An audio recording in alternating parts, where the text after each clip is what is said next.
and this is Authentic Parenting, a podcast about personal development in the context of parenting, where I explore how you can find more calm, connection, and joy in parenting through the process of self-discovery and inner growth with a trauma-informed lens.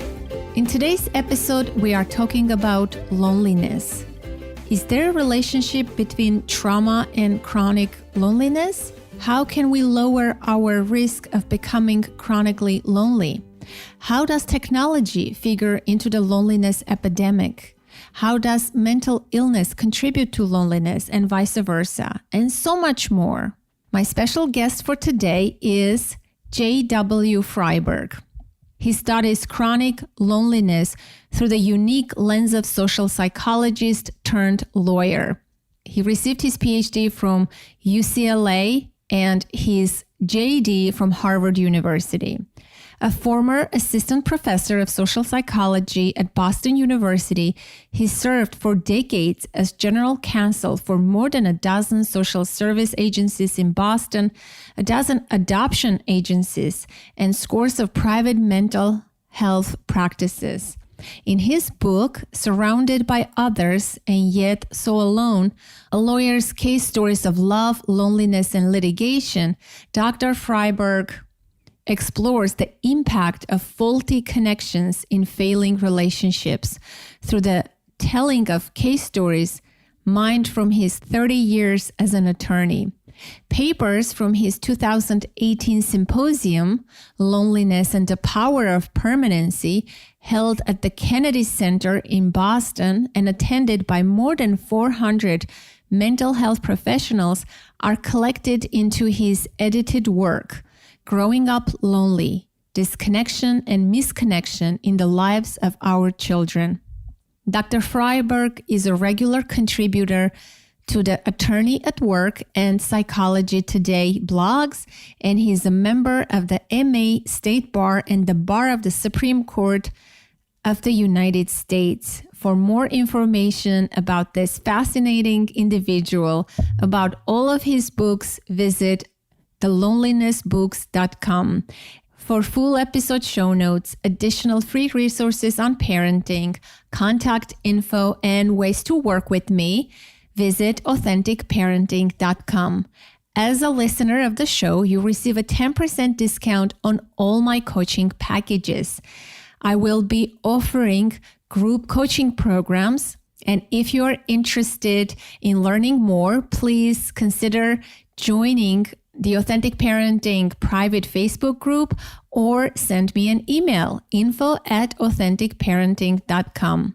I continue offering the free weekly support calls for the Authentic Parenting community during the coronavirus pandemic. Don't be alone.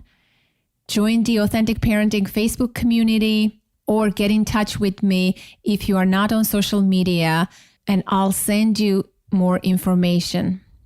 If you haven't already, be sure to subscribe to the show wherever you get your podcasts.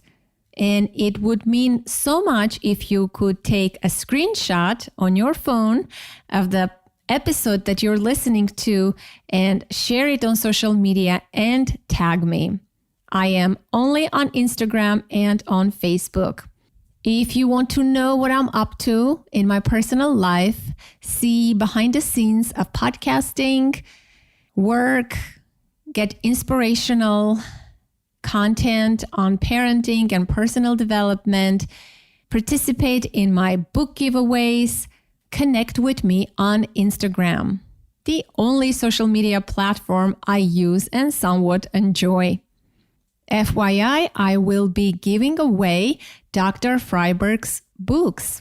And now, please enjoy this fascinating conversation with Dr. J.W. Freiberg. Dr. Freiberg, welcome to the podcast. And I know you also use the name Terry. So which one should we use for today's interview? Oh, definitely call me Terry. Everyone always says. Oh, okay. But now I am curious what's in the name, right? Why Terry? When did that come about?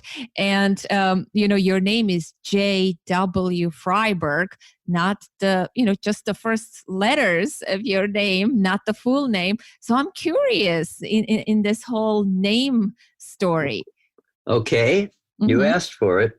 Yes. My pregnant mother was sitting on a beach during World War II with her girlfriend who was also pregnant, and the two of them decided to nickname their kids Terry if they were boys, and that came to pass.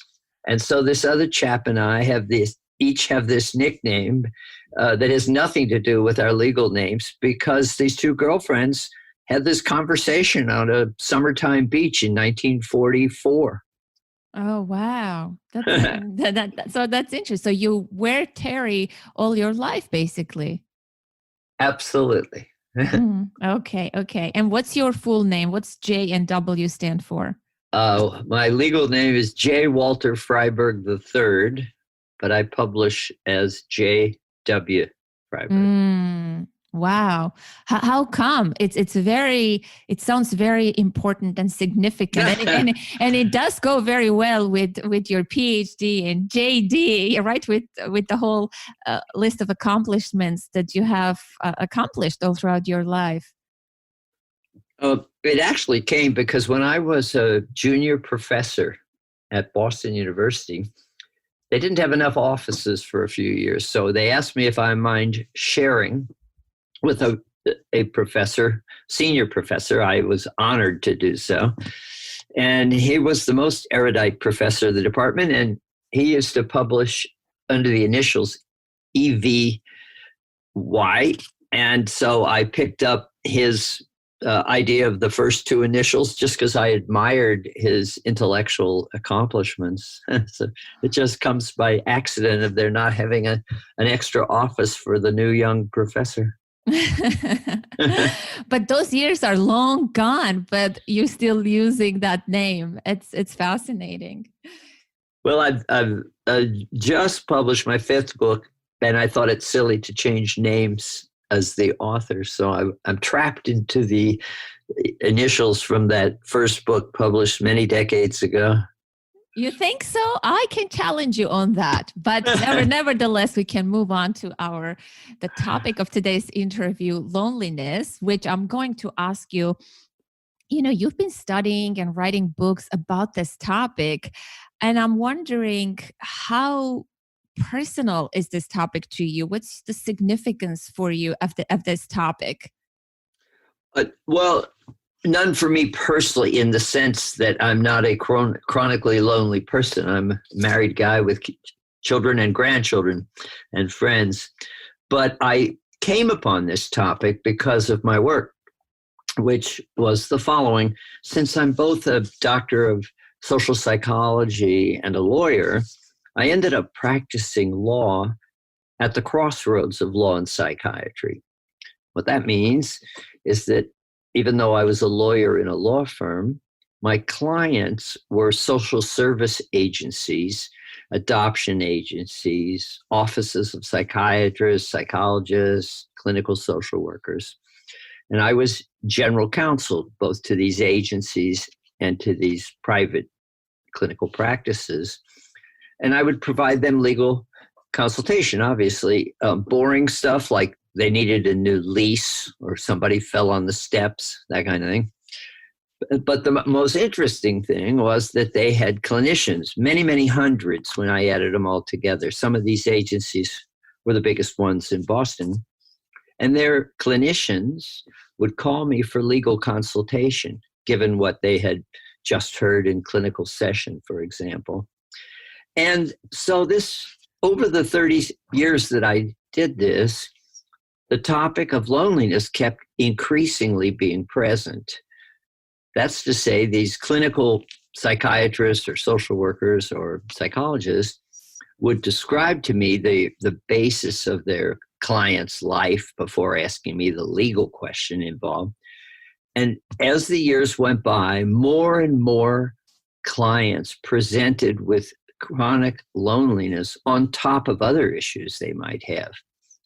And so I asked myself, why are more and more people lonely? What's going on? And I began to read books and articles on this topic and grew fascinated by it, because the growth rate of loneliness in our country is far steeper than the growth rate of illness to this coronavirus that we have going now. We're at a point where about 38% of the American public scores as chronically lonely on what's called the UCLA Loneliness Test, version 3, which is a really very reliable and valid 20-question questionnaire. And when people answer that, you can catch a real accurate picture of whether they're well connected with others or whether they're disconnected. So that's what got me interested in the topic. And somehow you chose, storytelling instead of academic writing, even though, you have this degree, you have a PhD. And why is that? And of course, you are an amazing storyteller. When I read your book, the last book particularly I read, it's like I'm watching a movie. It's very fascinating. I want to know what's happening. So why did you choose the storytelling as opposed to academic writing? Well, my first 2 books were academic writing, and they appealed to a relatively small slice of the list of the reading population. And I thought the wonder of storytelling is that it's probably been part of human culture forever, and it's part of every culture's written culture. People like stories. Why not? They're just part of who we are, I think. And I found out in 2016 when I published 4 Seasons of Loneliness that guess was right. I had a wonderful reaction to the book, thousands and thousands of reactions at the different readings I would give and so on, bookstore signings. And the most fun part for me was that the range of people who liked that book was total. Example, I was once sitting having lunch with a quite erudite professor who was being awfully nice about that book.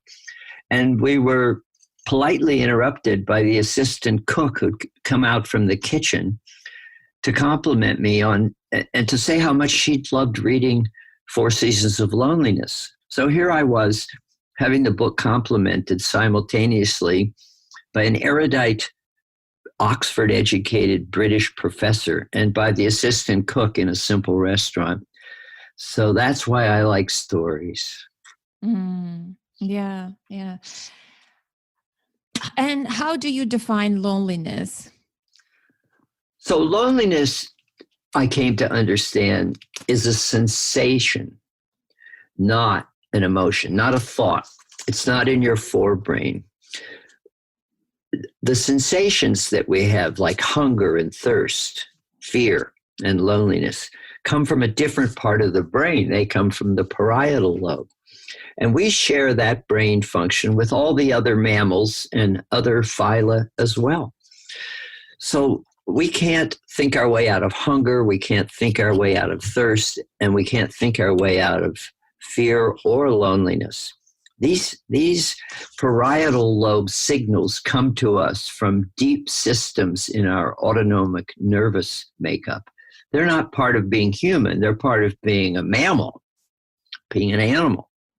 And it turns out that a lot of the issues to do with loneliness have to do with us as mammals, not as intellectual, voiced humans.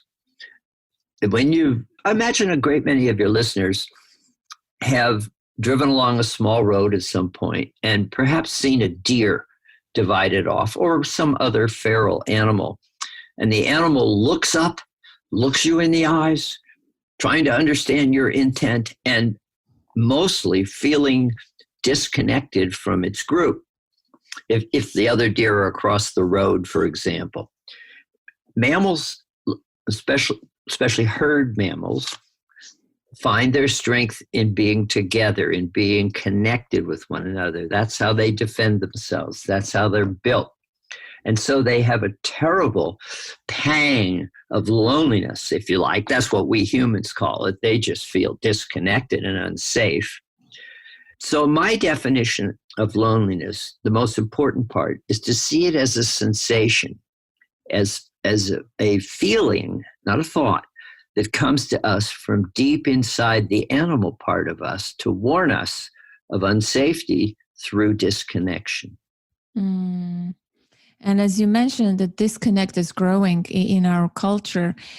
With this coronavirus situation, do you like the expression social distancing? I've been thinking about that as opposed to, let's say, physical distancing. Don't you think it's I don't know. What do you think about that? I think you're absolutely right. And I think I've heard other people say the same thing. The challenge is to not let your physical distancing cause any more social distancing than it needs to. And of course, we're blessed with these modern media that allow us to communicate with each other, even adding a visual element when we want through FaceTime or Zoom or their competition. And so you're absolutely right. I couldn't agree more. It should have been called physical distancing. But I guess, I words have power. Expressions, those words have power. We started this conversation with your name, with your nickname, right? They have significance and they define, like this nickname, Terry, defined your entire identity, perhaps, who you are, those two letters, JW, right? Or social distancing. I think we have to be careful. Whoever came up with that term, I don't know. Do you know how it came to be this expression? Was it used before in other times? What's the significance of it? Why now? Social distancing? Why can't we use something else? It creates fear when you say social distancing. It immediately, when I walk outside in nature, during this pandemic, people just distance themselves when they are walking by you, even 6 feet away. They just jump and I feel like it's a very alarming term. My only response to that is I wish you were part of the White House so you could have gotten this right from the start. I agree with every word you said. Oh, boy. Yeah, well, I just humbly do my podcast. How about that? You also... Dr. Amy Banks' work, I don't know much about the 4 neutral pathways for connection. Can I ask you about that? Because I'm curious about the brain science behind loneliness. Yes, it's an absolutely fascinating field of psychiatry that she comes out of. It's called relational theory. And it actually comes out of the women's movement of the 1960s and 70s. And so it dates back to then. And the idea that occurred to Jean Baker Miller and others in the early 1970s was that a lot could be learned about relationships if you just look at how women do relationships.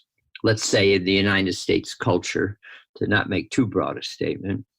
And the idea was that women are remarkably deep as compared to men in their personal relationships. They talk to each other about important feelings and deep thoughts and how they're getting on at home and how the boss is at work and whether they're fulfilling their life dream or just dragging along day by day.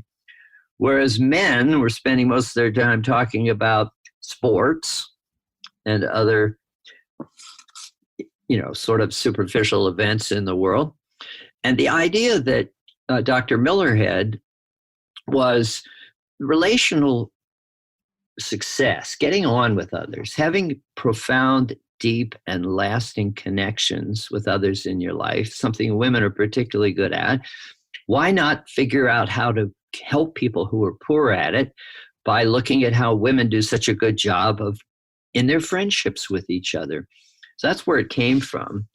And Dr. Amy Banks, who is the director of the center out in Wellesley, Massachusetts, in this era, because we're now 50 years along the Massachusetts Turnpike, if you like, has codified the theory of relational therapy in a really wonderful way that's very accessible.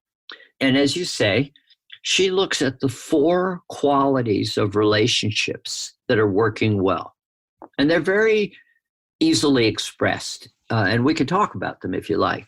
Mm-hmm. But it turns out that relational therapy is a very powerful technique for helping people who are poor at connecting, staying connected, and making new connections. So it's a type of psychiatric therapy that's not appropriate for all psychiatric illnesses by far, but it is very powerful if the problem someone has, or one of their major problems, is their inability to make friends, to make connections that matter and that soothe and sustain them. Mm. So then I'm wondering, what are the health effects of loneliness, and what's the relationship between trauma and chronic loneliness? Okay, let's take those separately. Mm-hmm. In terms of loneliness in the society, what's happening? I mentioned earlier that we have a very powerful test that anyone can take. You can look it up on the internet in a heartbeat. It's called the UCLA, the college, right? UCLA mm-hmm. Loneliness Scale, mm-hmm.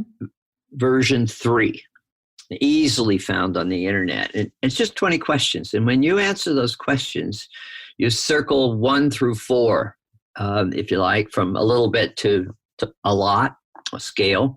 And when you're done, you add those up, and you will get an extraordinarily accurate picture of the success you've had or not had in making connections, i.e. friendships, with other people. And so when we do that, we learn that about 38% of today's American adults self-identify as chronically lonely. And that's up from 20% in 1990. So we're becoming an ever more lonely society. Mm.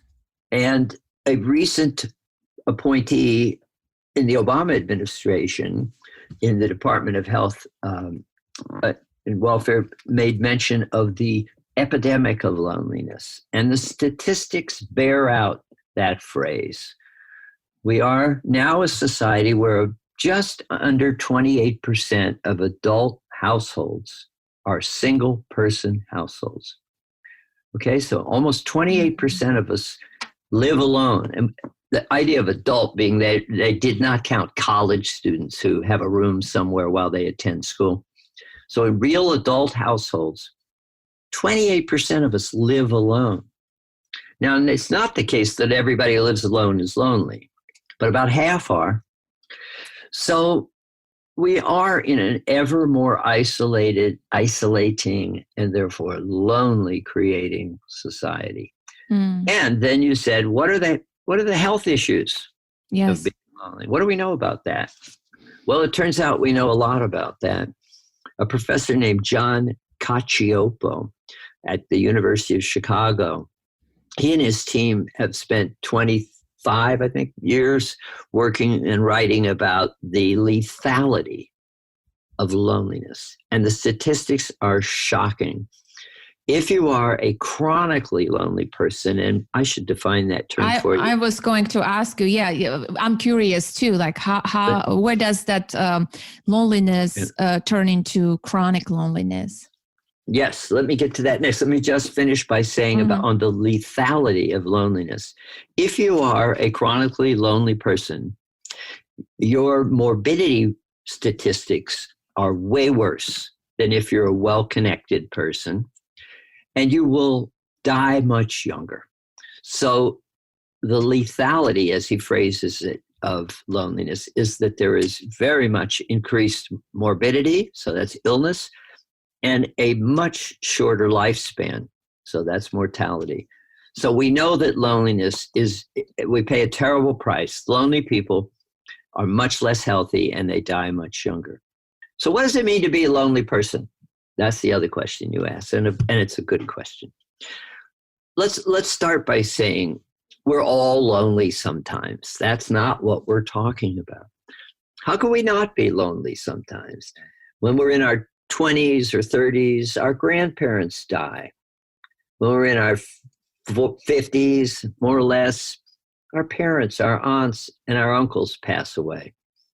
We have friends who move across the country or halfway around the world these days, and we barely see them again. We have a very mobile society compared to the history of mankind around the globe. And so we lose people not just to death, but to mobility.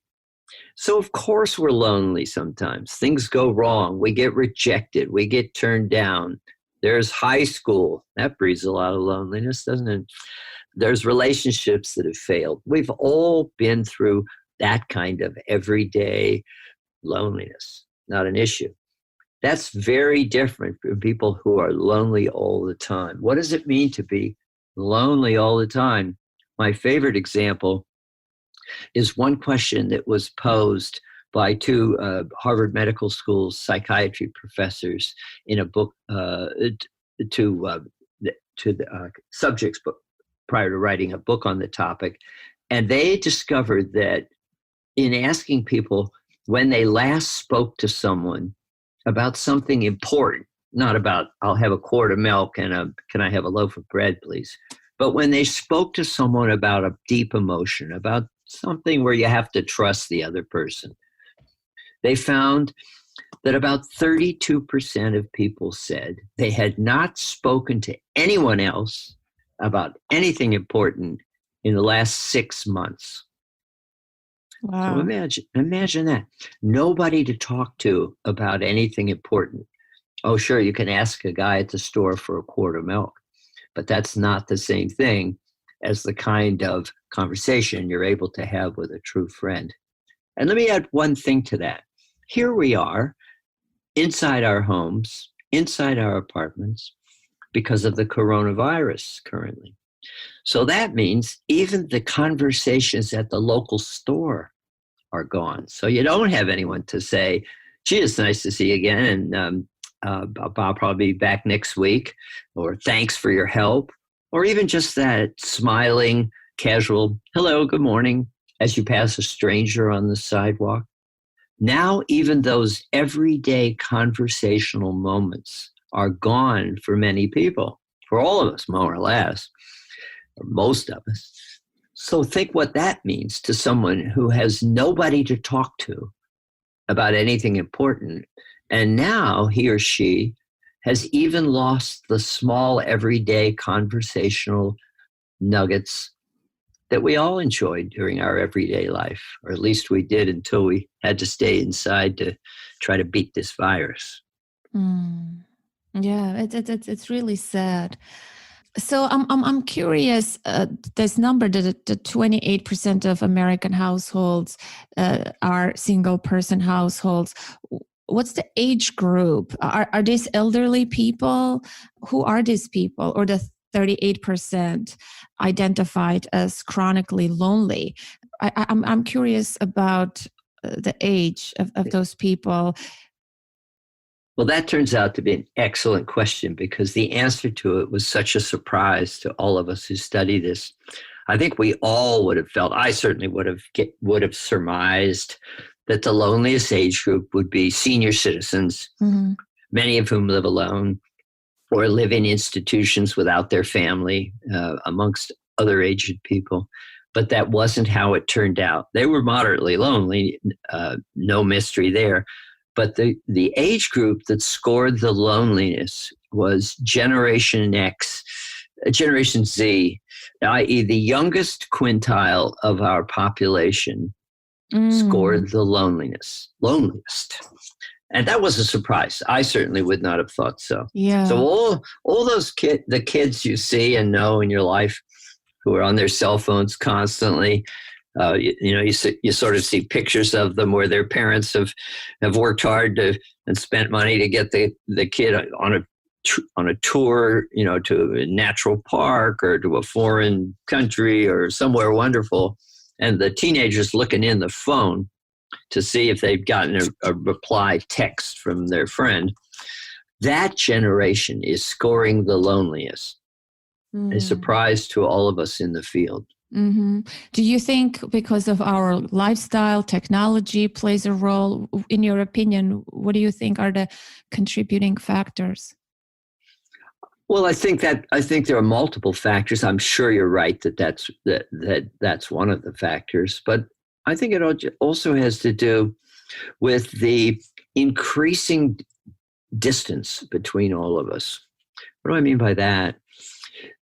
If you go back to our great or great grandparents, all of us, they lived in towns or villages or ethnically defined neighborhoods of smaller cities, and they grew up not just around their parents and their siblings, but also around their cousins and second cousins and family friends.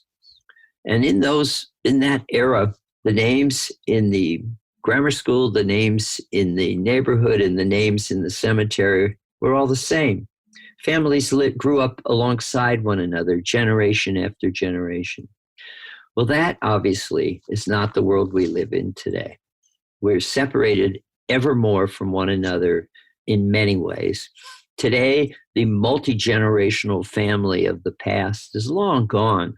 That's why we need to pay to have seniors housed in old folks' home and to have little children kept in child care centers, because the multi-generational family disappeared. They used to take care of both of those issues. That's what grandparents were for. They took care of their little kids, little grandkids. Right. Do you think this will ever change? Oh, that's a tough question. It's amazing. One thing I can say is that the changing structure of the family in the U.S. especially, because it's a little different country by country, but the changing structure of the family has gone from multi-generational families to the Ozzie and Harriet atomic family, mother, father, and kids. And now that's starting to disappear. And we have this 28% of people living alone. We have a divorce rate over 50%. We have a plummeting marriage rate. Over 60% of people never marry now in the United States. That is a complete change from history. So we're ever more divided from one another. And I think this comes across to our children in ways that, when complemented by the technology that allows them to bury into the cell phone and literally not look up at the world they live in, it probably is another factor in explaining why the youngest among us score as the loneliest among us. And the artificial intelligence that is becoming part of our life makes life easier in some ways. I was talking to my brother who lives in Texas, and they said that they moved to a new apartment, and their new apartment comes with a built-in home assistant device, right? One of those Google Home, Alexa, this device that you talk to, that device can turn off the lights, order groceries for you, tell you the temperature, play a song, play a joke. It comes built in. You have no choice in saying, no, I don't want this device in my apartment. And what my brother was telling me is that he sees nobody in his newly built, wonderful neighborhood that is geared towards young people. There is a pool, barbecue area, social area. No one is outside because people are ordering food through that device, in takeouts. People do everything through that device, and people just sit in their apartments watching movies, Netflix, and everything else. And so they don't know one another. They don't even go outside anymore. They order their clothes online, right? This lifestyle is the way we live our life now. And my generation, I'm Generation X, Gen X. And so I don't like that because I was born in the 70s. I grew up in the 80s and 90s. So I still have this memory, the pool, the old stuff, and the appreciation of the of the things that are gone. But the new generation, this is their reality. They don't know what they're missing. Maybe they're not missing at all. How true. And when you contrast the picture you've just so painted so accurately with, for example, the traditional marketplace all around the world, marketing is a big phenomenon, whether it's done sort of daily, like in France, or at weekend markets in a lot of Asian countries. Markets are vibrant, wild places where you're shoulder to shoulder with hundreds, sometimes thousands of people. If you take, say, the famous souk in Istanbul and their equivalents around the globe. In Vietnam, I remember in Sapa going to a traditional market that hadn't changed in nearly 2,000 years, the guide told us. And it was this massive outside, partly inside market with every food you could imagine, live animals all over the place for sale, all sorts of clothing and objects, and thousands of people of a Sunday enjoying not just finding what they needed to purchase food-wise or clothing-wise, but being with one another, rubbing shoulders, bargaining prices with the sales, the booth owner. All that marketing behavior is so in contrast to what you described in the ultra-modern stay home, order everything through Alexa model of life. Yes. Yes, it's very depressing. I grew up in Armenia, the multi-generational household, the cousins and everything that you're describing. And I could have not imagined my life without it. But I'm raising my daughter in America. She's an only child and she has no relatives. She hasn't even seen my dad. She has met him only once in her entire 12 years of life. Just to illustrate the difference is just, I cannot even comprehend, but that's her life. That's her reality. It's amazing that you say that, because I'm sitting at my desk as we speak and I have my favorite photograph in the world hanging on the wall. And it's my son and I, and then in between us is my little grandson. He must have been about, not quite 3 in that photo or something. And the 3 heads are leaning together, touching when whoever snapped the photo. And he's got his arms around his dad's neck and around my neck. And after the photo was shot, he looked over at his dad and he said, "My dada." And he looked over at me and he said, "My beanpole." That's what he calls me, Grandpa. So here's this little tiny human being, not even 3 years old, and he's linking up in family lineages. He's already able to understand that I'm his daddy's daddy the way his daddy is his daddy. So this natural importance of family is something that the enormous geographical mobility in your life, for example, challenges and threatens. Yeah. And I think it's very important. I opened the 2016 book, 4 Seasons of Loneliness, with an image in a little preface, just saying that the way the moon is held in physical space by the Earth's gravity pulling it in and centrifugal force trying to throw it out. And so it's held at the same distance, in its arc around the Earth by the interplay of these 2 opposed forces. I think humans are held in psychologically stable space in a parallel way. They're held in, if you like, by their family, by their linkage to their roots and their history. And they're asked and pulled out by their friendships and contacts with others in the world who introduce them to new ideas, new possibilities, new ways of earning a living, whatever.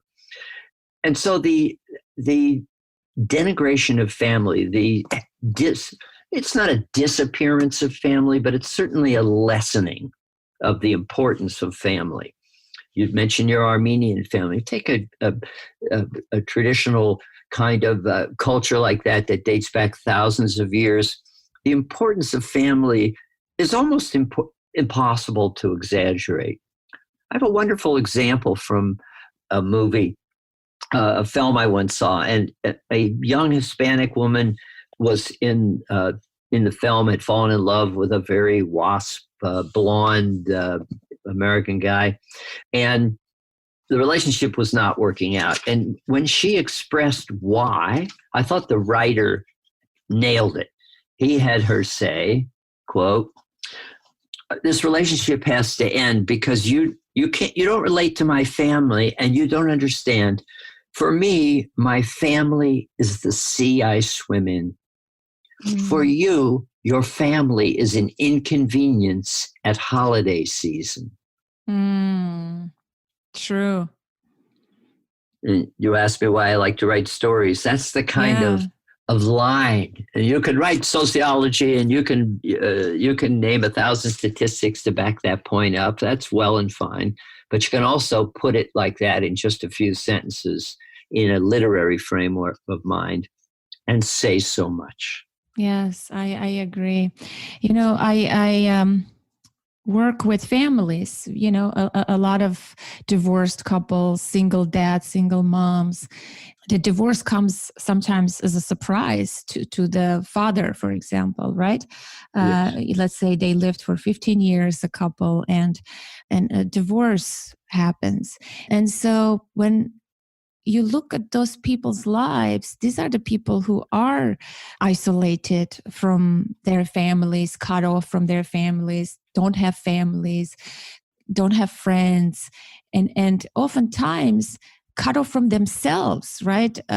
Cut off from their authentic self because of trauma or other factors. And oftentimes they can't even connect with themselves anymore and with their children. So I often talk about this concept of proximal separation, when you're in the room with someone, but so separated and disconnected from one another. I'm just thinking about this out loud. I don't have a question about this, but it's, this is what's happening in our society, sadly. What do you think the listener can do about this? I know maybe this is a sad subject. What suggestions do you have? What ideas, maybe some revolutionary thoughts? What do you see that it's working, that people have to intentionally perhaps change their situation? I can speak about myself that last year we moved to a new town. And of course, I wasn't born in this country. I don't have friends from, high school or college. I went to graduate school here. And in graduate school, you don't make friends, they never stay friends with you. And so especially it was difficult for me to form and forge new relationships and friendships. But I'm a go-getter. I create my own tribe. I create my own community. Even the podcast, I created this authentic parenting community. So I take initiative, and I'm not just saying I'm an amazing person, but because of the need of my own, I created a mommy group again in this new neighborhood. So what do you suggest? And a lonely person is a severely depressed person, right? They don't have this motivation. Well, let me take that in two parts. Mm-hmm. You're absolutely right. There are two pathways to loneliness, and that's why it took me 2 books to write about it. Mm-hmm. One is obvious: isolation. My 2016 book, 4 Seasons of Loneliness, is 4 stories about isolated people. And it's no surprise that about 50% of people who are truly isolated and disconnected, they just really don't have others in their lives with whom they're close, grow to be chronically lonely and exhibit the traits I referenced earlier, such as increased morbidity and increased mortality. They're sicker and they live less long. No surprises. But what is a surprise is that the other half of chronically lonely people are surrounded by other people. That's why I named the new book Surrounded by Others and Yet So Alone. So half of chronically lonely people come from just the type of relationships that you described. They're in a room full of people they know, their domestic partner, there might be their children, their family of origin, their neighbors, their workmates, their teammates, so on. But they get nothing from these relationships. It's as if a pipe that runs under the street to bring water is clogged over the years. You have to replace the pipe. You can't get that enough water through a mostly clogged pipe. And that's the way these people's relationships are. They're wounded, they're in trouble. And there's sort of 5 different ways in which that happened that I describe real briefly in the new book, Surrounded by Others. And then I have a story to sort of illustrate each way. So you're right to say that some of today's loneliness is not a function of somebody being isolated, but of someone being disconnected from others, even while being in the midst of others. So that's part of what you said. The other half of what you asked was, so what do you do about it? Is there something people can do? If you're feeling that way, you're feeling like, well, that sounds a bit like me. I mean, I have some relationships, but they're not giving me much soothing, much nurturing, much calm. What can I do about it? And there are things people can do about it. I was talking earlier about relational therapy, a kind of psychiatry aimed directly at that. For me, there are 3 steps to do. One is what I call relational due diligence. It just means taking a hard look at your relationships. It's not easy to do, but people can do so when encouraged. And it's amazing when you ask people to list their friends and then you give them a questionnaire that we have that really allows them to think through each friendship. It turns out that all of us exaggerate the number of friends we have and the quality of those friendships. Because when you look closely, a lot of those friendships are sort of old and rusty, dusty, unused, untapped. A great deal of what's left is just a quick reminiscence of when times were different and you were closer to that person. So the science of it is that we all have fewer friends and less quality friendships than we initially admit to. So that's important to get your eye on that ball and be honest about it. And then relational repairs, the second step, is are there things you can do to repair friendships? Well, the answer is, of course there are. Nothing in life is maintenance free, right? When you rent an apartment or you own a house, this breaks, that breaks. Things need attention. Your car, everything. You got to put some oil on it. You got to get a broken part replaced. You have to remember not to use it in such and such a way. We're all used to that, but you need to apply that thinking to your relationships. Have you been calling those cousins who you don't see anymore? Why not? Especially these days with the time we have on our hands as we shelter in place to fight the coronavirus. So being active about your relationships is just as important, I think arguably even more so, than actively maintaining your car or other things in your life that need a little bit of oil now and then, need some rust removed, need some repair. Go do it. And the third step is, of course, creating new friendships, creating new relationships, reaching out. People do that now. About 40% of current amorous relationships are now formed online. 40%. Wow. So people are fighting the isolation of modern life that we spoke about earlier by using the media to locate others. The problem is, in that sphere, fraud, relationship fraud.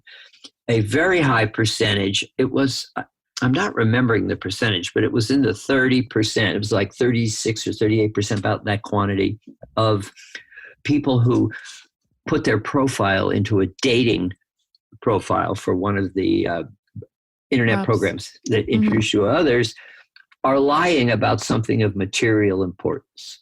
So a very decent percentage of relationships are being built on a fraudulent basis.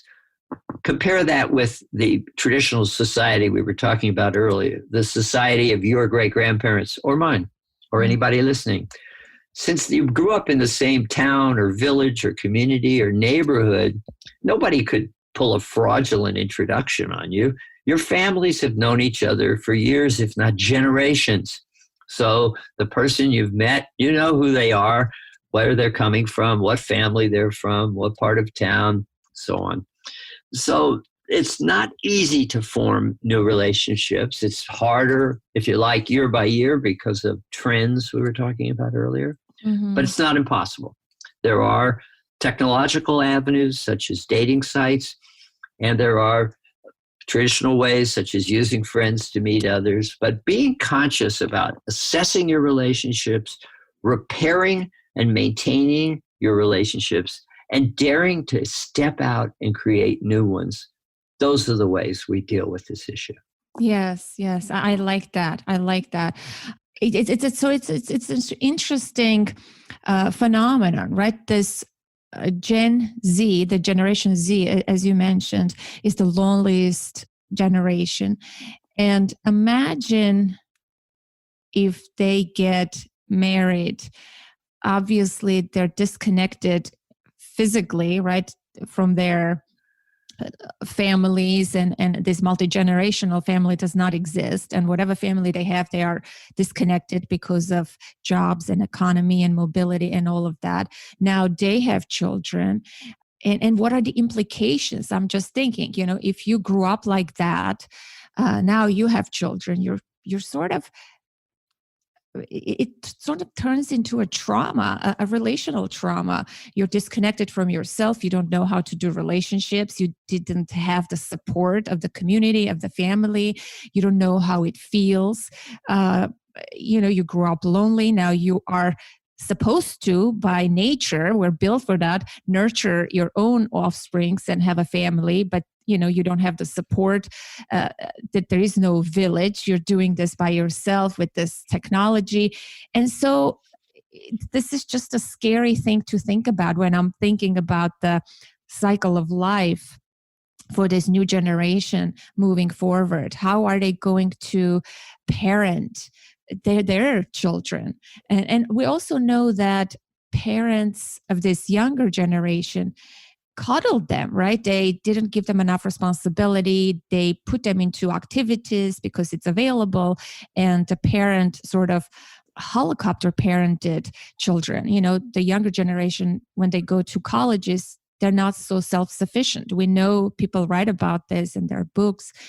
And so all of this put together, what kind of parents are they going to be, and what kind of impact it's going to have on their children? Well, I think that's a fascinating question. We understand now what's going on in human parenting. And there's been some wonderful research in this sphere in the last 2 decades.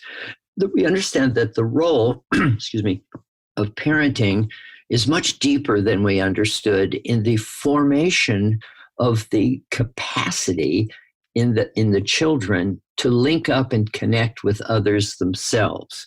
So what we're doing when we watch, for example, a nest full of birds, and you watch the parent birds feed the little ones and then get them ready to fly and show them how to flap their wings in the nest and finally how to fly out. Birds have the job of training their little fledglings to what to eat and how to fly, and then how to go find the food that's appropriate for their particular type of life as a given kind of bird. With we humans, we don't train our children to fly. We train them to love, to connect, to link with others. And when we do so, we're using a neurological process that's entirely similar to the way other animals train their young. Or when we, for example, teach a domestic animal a trick. Years ago, I had a dog. I thought it'd be fun to to teach her to jump up with her front paws on the wall and turn off the light switch. So I said the word light, and I gave her a doggy cookie 500 times or something. And she finally learned the trick. So if I use the word light, even in a sentence, she'd go shut off a light switch in order to gain a cookie. The reason I bring that up is, so what was going on inside this Irish setter's mind? What was happening with my training efforts? And we know that what was happening was that a neuronal network was being created between the stimulus, the word light, I would say, and the effect, which was take her paw, shut off the light switch, win a cookie. We were creating a neuronal pathway in the dog's brain. And that's what we're doing when we raise children. And that's why, in your question, it's so important that parents understand this and be competent about it, because they're actually biochemically imprinting neural pathways that child will need to be equipped and motivated to reach out to others, to form its own caring, stable relationships as it grows up. That's why parenting by people who are inherently lonely people is likely to be faulty parenting, because they're not going to do the kind of soothing, caring, patient parenting that trains a child to go link up with others and form their own relationships, quite parallel to the way other animals train their young to do what they need to do. Yes. I like that you identified in your book 5 types of misconnection. I'm wondering if you can list them and briefly tell what they are. Sure. So what happened was that as general counsel, as I described earlier, to all these social service agencies, and when clinicians would call me for legal consultation, they'd start by describing the patient who they just counseled and who, for example, may have told them about domestic violence. So I'm getting a call as agency lawyer about, I just heard this story about a very violent dad beating up this child's mom. Do I call the police? Do I call social services? What should I do? Lawyer, man. That's the call I would get. Mm-hmm. But they would tell me about what was going in detail about the family circumstance so that I could render decent legal advice. So that's my happenstantial research. So when I got around to writing books on loneliness, I took out my case notes from just north of 1,200 case records that I had from my 30 years of doing that, and sorted them out, those that had anything to do with loneliness, which was, I forget, 400 or 500 of them. And when I sorted them out, they fell into 5 piles. And so that was the idea. That became the backbone of the new book, was to use those 5 sorts of pathways to loneliness and we're in the half of loneliness that has to do with disconnection, not isolation. That was a different topic, if you like, for a different book. And so when I looked at misconnection and lonely lives, I saw 5 patterns. One was tenuous connections. So good connections, good friendships, family links for sure, are all about permanency. They're about being able to count on someone forever, for the duration. That's what family is about by definition, and that's what good friendships are about. They're not a function of today's hobby and see you another time, maybe. On the contrary, they're about see you on and on into the future. I treasure our friendship. So tenuous connections are bad things. Another type was one-way connections. Sometimes people get involved in relationships for different purposes. I give a story in the book about a criminal defense lawyer who was representing criminal defendants. From their point of view, he was their lawyer. He was supposed to help them with their criminal problem with the trial. From his point of view, he thought they were his friends. So it led to a terrible job of lawyering because they entered the relationship for very different reasons. It was what I call a one-way connection. One wanted a friendship, the other wanted a competent attorney. The third type is fraudulent connections. I already mentioned that. When people lie on their dating app and say they're 6'4" and handsome like a movie star, and it turns out they're 5'6" and not at all handsome like a movie star. That's a fraudulent connection that they're trying to form over the internet, if you like. And I give a story in there of a person who actually lied about his gender and convinced his lover that he was a woman when in fact he was a man. So that's a third type of misconnection. The fourth type is obstructed connection. That's the most common type. People who are just too busy to form a good friendship. Even parents who are too busy to parent. And that's the story I chose to tell because that one's extreme. This lovely little boy who had cancer and was just as cute as a button and a very sick little fellow.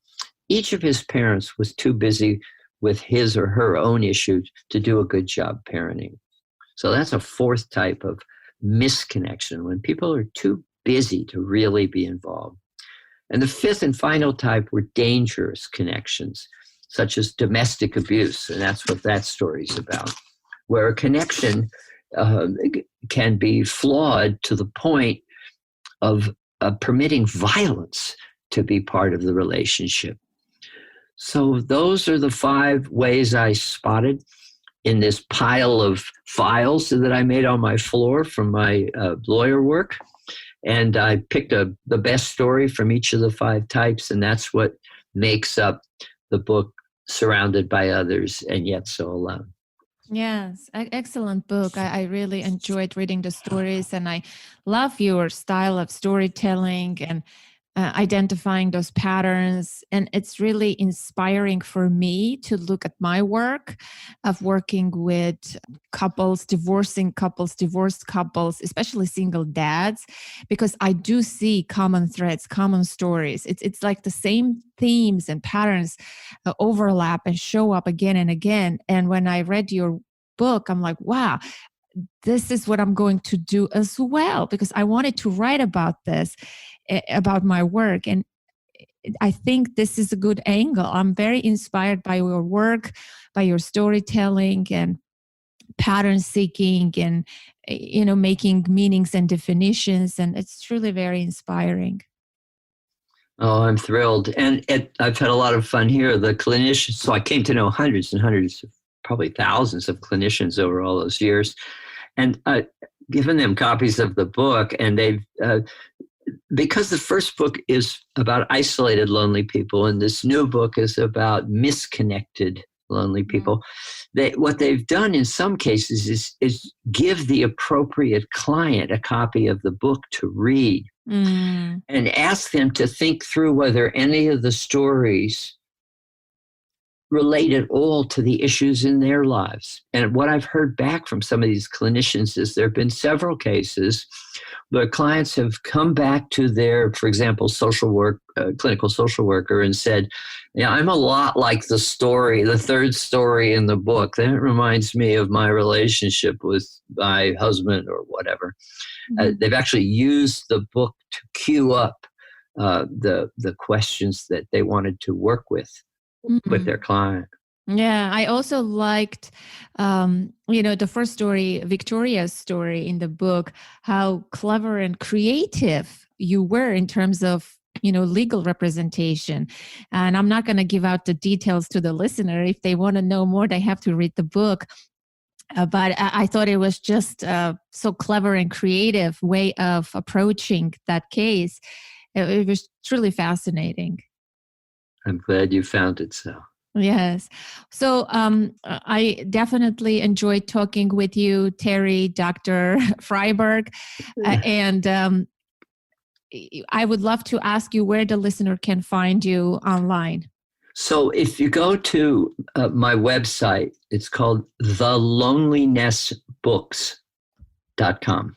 Thelonelinessbooks.com. All the books are discussed, and there's and you can see reports of talks and lectures and everything I've done, and learn anything you want to learn, and contact me as well. Are you on any social media? Actually, no. That's I don't great. I know I'm supposed to be. The publisher, everybody says, "Oh, you can sell a lot more books and all that," but I don't have time. I want to write yet another book on this topic, and between that and the law work I still do, I just have to manage my time. Yeah, I would love to know again. I still believe there is some significance this topic has for you in terms of your childhood, you growing up, the way you were parented. Of course, we don't have time for today, but I will live with that curiosity. But also, it seems like you conducted and organized in 2018 a symposium on childhood loneliness. Can you say a few words about that? Yes, it was fascinating. I think it's the only time anyone's ever done that. And the papers from that symposium are available in a little edited book that I edited. It's called Growing Up Lonely. And that also can be found through thelonelinessbooks.com. And the other professors who were Harvard Medical School psychiatry professors had awfully interesting things to add to whatever insights I have on the topic of loneliness. The symposium was sponsored by the country's oldest children's social service agency, that is Boston, with the 19th century, it's actually an 18th century name, the Home for Little Wanderers, it was called, still is called. And the ex-governor of Massachusetts, Deval Patrick, my law school mate and friend, gave a nice opening. And then we spent a day talking about loneliness and children. And the people who had signed up were all clinical social workers, psychologists, psychiatrists, some of whom needed continuing education credits that were available. So it's all presented in the little book called Growing Up Lonely, and it too can be found through the website thelonelinessbooks.com. Wow, fascinating. I hope you will organize such events in the future once this uncertain time is over, when we get back to our normal lives. I wish you success and health and stay safe. And thank you so much from the bottom of my heart for your time and this fantastic conversation. Well, thank you for your hosting this podcast and for your really wonderful questions that got to the heart of the matter.